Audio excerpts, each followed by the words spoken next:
विक्रम बेताल की कहानी भाग 8 सबसे बढ़कर कौन।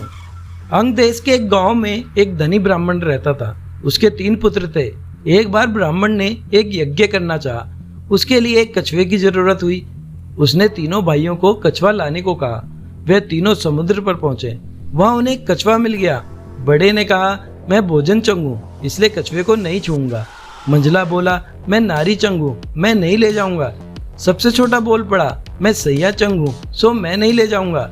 वे तीनों इस बात पर बहस करने लगे कि उनमें सबसे बढ़कर कौन है। जब वे आपस में इसका फैसला न कर सके तो राजा के पास पहुंचे। राजा ने कहा, आप लोग रुकें, मैं तीनों की अलग अलग जांच करूंगा।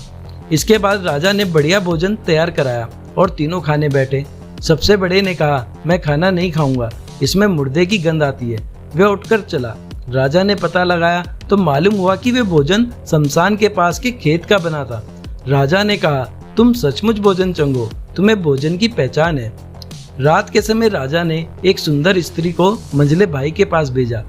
ज्यों ही वे वहां पहुंची कि मंझले भाई ने कहा, इसे हटाओ यहाँ से, इसके शरीर से बकरी के दूध की गंध आती है।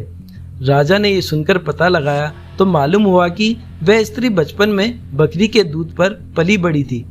राजा बड़ा खुश हुआ और बोला, तुम सचमुच नारी चंगो। इसके बाद उसने तीसरे भाई को सोने के लिए 7 गद्दों का पलंग दिया। जैसे ही वह उस पर लेटा कि एकदम चीखकर उठ बैठा।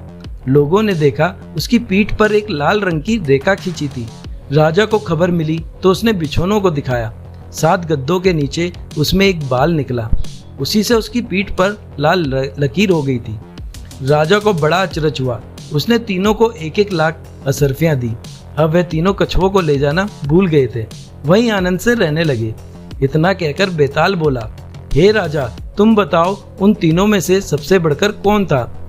राजा ने कहा, मेरे विचार से सबसे बढ़कर सैया चंग था, क्योंकि उसकी पीठ पर बाल का निशान दिखाई दिया और ढूंढने पर बिस्तर में बाल पाया भी गया।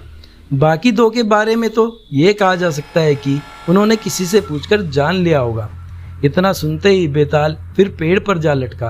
राजा लौटकर वहां गया और उसे लेकर लौटा तो उसने 9वीं कहानी सुनाई।